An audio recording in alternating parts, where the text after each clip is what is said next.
को कातिल कहेगी दुनिया, हमारा ही कत्लेआम होगा। हम ही कुएं खोदते फिरेंगे, हम ही पे पानी हराम होगा। सभापति महोदय, सन 1947 में दिल्ली की जामा मस्जिद की तारीखी सीढ़ियों पर खड़े होकर के भारत रत्न मौलाना अबुल कलाम आजाद साहब ने कहा था कि मुसलमानों कहां जा रहे हो, यह है तुम्हारा मुल्क, यहां तुम्हारे आबाओ अजदाद की कब्रें हैं।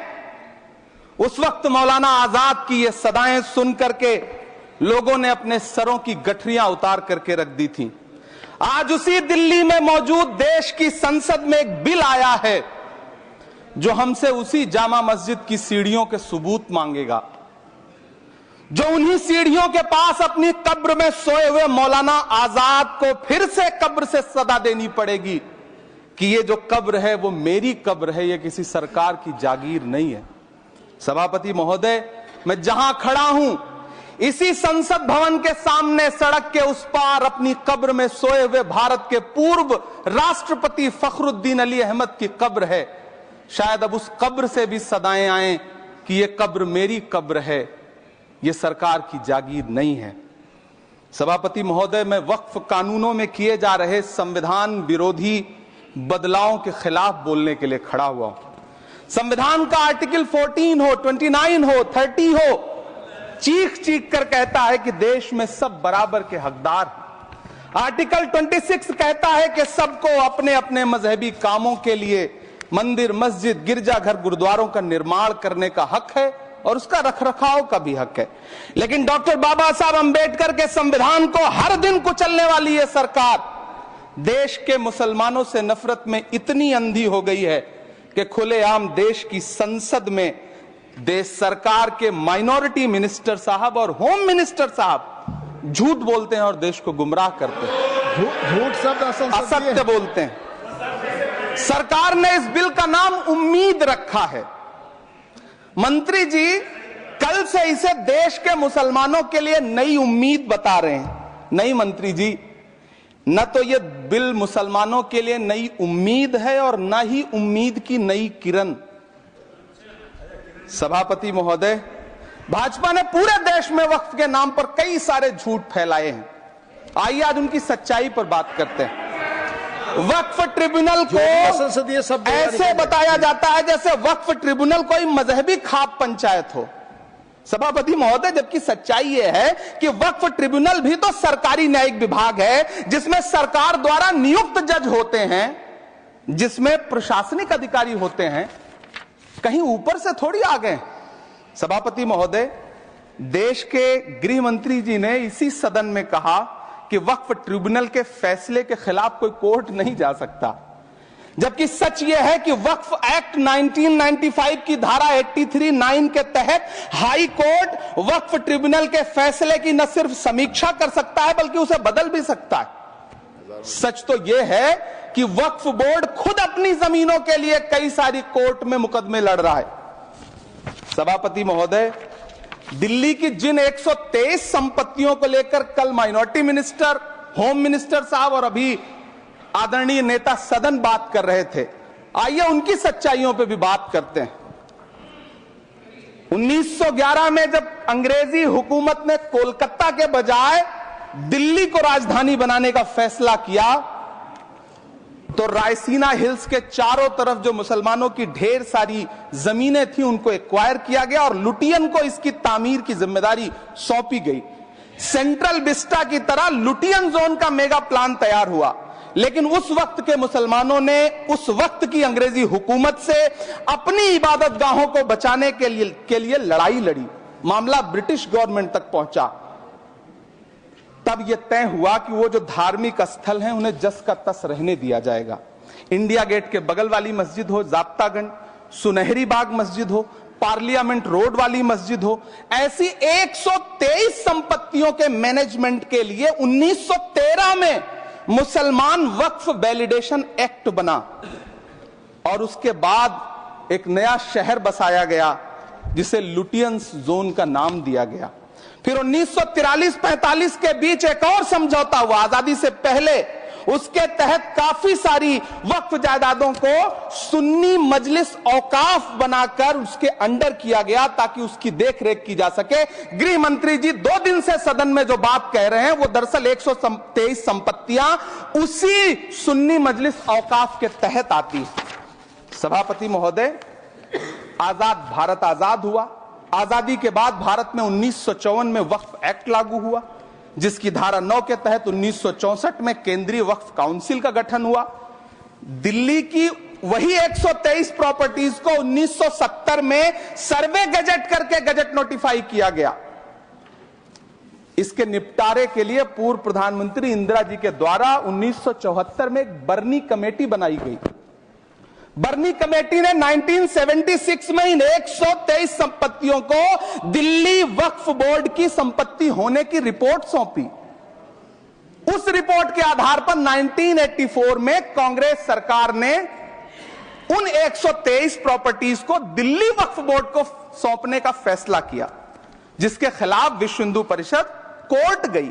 मामला 2011 तक पेंडिंग रहा। फिर 2011 में कोर्ट ने सरकार को आदेशित किया कि इसका निपटारा करो। तब 2013 में तत्कालीन यूपीए सरकार ने दिल्ली की उन्हीं 123 जायदादों को बर्नी कमेटी की सिफारिशों के मुताबिक वक्फ बोर्ड के हवाले किया। यही वो प्रॉपर्टीज हैं जिनके नाम से गृहमंत्री जी कल से कांग्रेस को कोस रहे हैं। फिर आई 2014 में भाजपा की सरकार, जो तब से इन जमीनों को हड़पने की साजिश कर रही है। जिस बिल को मुसलमानों के हुकूक की हिफाजत करने वाला बिल बताया जा रहा है, उसी को पेश करने के लिए और उस पर बात करने के लिए लोकसभा में भाजपा सरकार के पास एक भी मुस्लिम सांसद नहीं है। जिस वक्त, मैं लोकसभा कह रहा हूं, सुना करिए, जिस वक्फ बिल को मुस्लिम महिलाओं को हक दिलाने वाला बताया जा रहा है, उसे संसद में पेश करने वाली पार्टी के पास न तो राज्यसभा में, न लोकसभा में, न देश की किसी विधानसभा में एक भी मुस्लिम महिला सदस्य नहीं।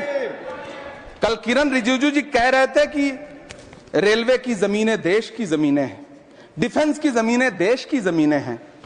हां मंत्री जी, हैं, बिल्कुल हैं।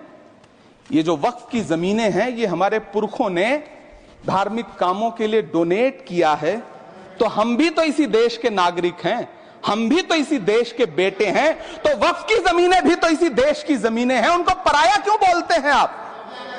सभापति महोदय, अशफाकुल्लाह खान जब फैजाबाद की जेल में फांसी के फंदे पर झूल रहे थे, तो इसी देश की जमीन के लिए झूल रहे थे ना।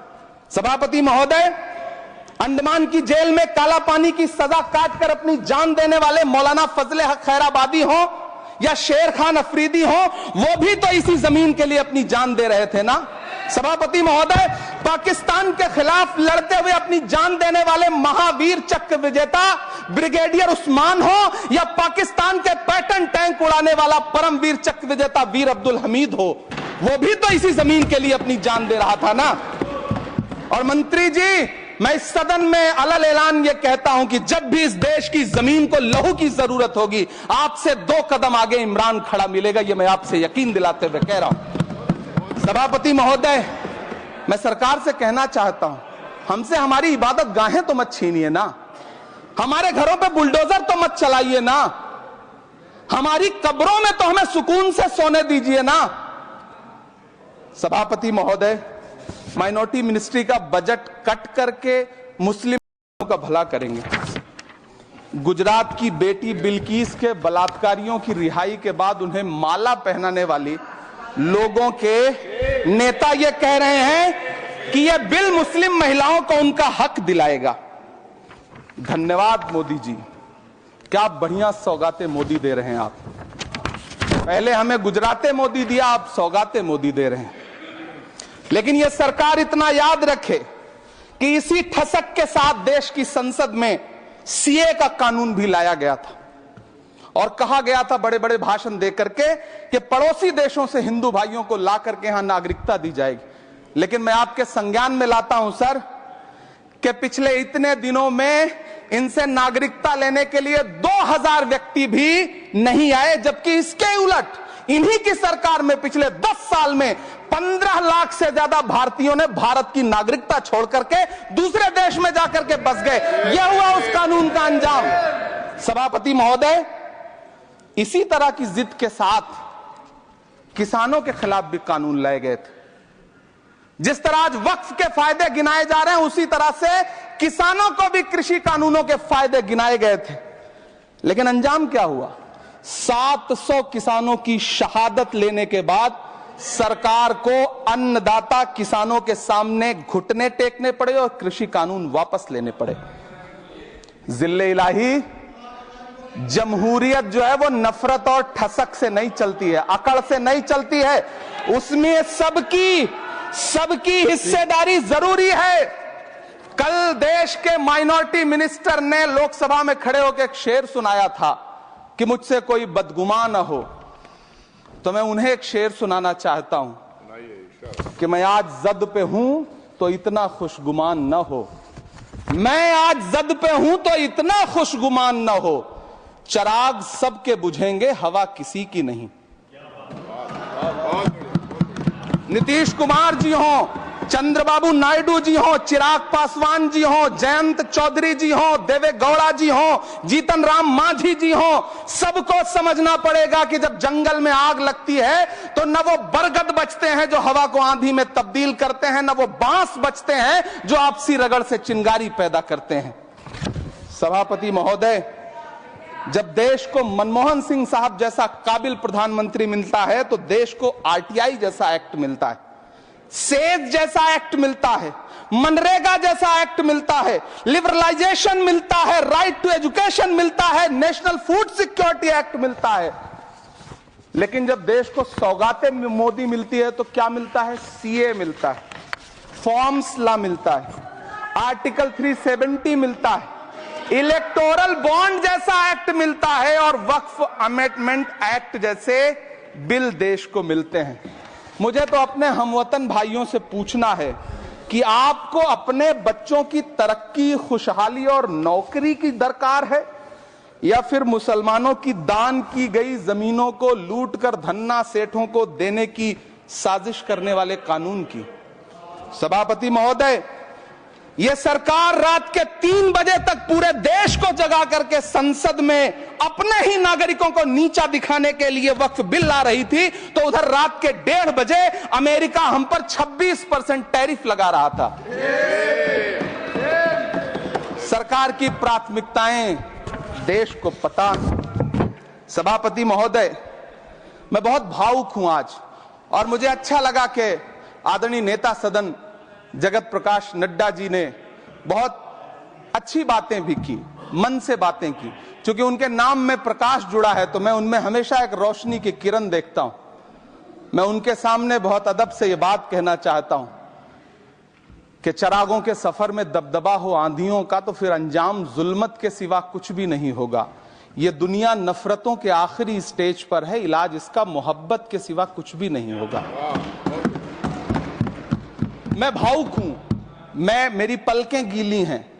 अगर देश की एक बहुत बड़ी आबादी को लगता है कि आप उसका भला करने के लिए नहीं बल्कि उनकी इबादतगाहों, उनकी कब्रिस्तानों, उनकी खानकाहों को बर्बाद करने का बिल ला रहे हैं, तो फिर आप अगर समझाने में नाकामयाब रहे हैं तो यह आपकी नाकामयाबी है। पहले समझाइए, उसके बाद कोई बिल लेकर के आइए, तब शायद हम आपका इतनी पुरजोर तरीके से विरोध ना करें। लेकिन सभापति महोदय, मैं अंत में सिर्फ इतना कहना चाहता हूं कि इस बिल में जो भी पॉइंट्स दिए गए हैं, बॉम्सी पोर्टल देख लीजिए, सरकार का झूठ आपको पकड़ में आ जाएगा। हम डरे नहीं हैं, हम सिर्फ सरकार से अपील कर रहे हैं कि हमें अपना समझिए। हम आपके अपने हैं, इस देश के नागरिक हैं और आप ताकत में हैं। संख्या बल के आधार पर बिल हो सकता है आप पास करा लें, लेकिन आपको यह बात समझनी पड़ेगी कि हम तो वो तारीख हैं, जहनों में रहना है जिसे, कागजी पुर्जे नहीं जो फाड़ डाले जाएंगे। जिस जमीन पर मैं खड़ा हूं यह मेरी पहचान है। आप आंधी हैं तो क्या मुझको उड़ा ले जाएंगे? आपको यह बात समझनी पड़ेगी। आपको अगर इतना विपक्ष की तरफ से पहले जेपीसी में इतने सारे पॉइंट्स आए और उसके बाद कल से लोकसभा में और राज्यसभा में सुझाव आप सुनने को तैयार नहीं है, लोगों की शंका को दूर करने के बारे में आप बिल्कुल सोच नहीं रहे, बस आप कह रहे हैं यह बिल उम्मीद की नई किरण है। नहीं साहब, इसे भले किरण जी लेके आए हैं, लेकिन ये उम्मीद की नहीं बल्कि नाउम्मीदी की किरण है। और इस देश की एक बहुत बड़ी आबादी इस बात से खदशे में है, शक में है कि आप सीधे उनकी जमीनों को लूट करके धन्ना सेठों को बेचना चाहते हैं। मेरी अब भी आपसे अपील है कि इस बिल को वापस लीजिए। यह बिल कहीं से आपके अपने नागरिकों के लिए अच्छा नहीं है। यह बिल सिर्फ इस देश के मुसलमानों को नीचा दिखाने का और अपने एक ऐसे मतदाता वर्ग को खुश करने का बिल है जिनको इस बिल के पास हो जाने से कुछ मिलेगा भी नहीं।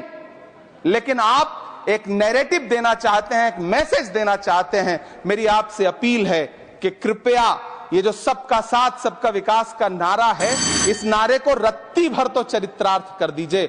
बहुत बहुत धन्यवाद।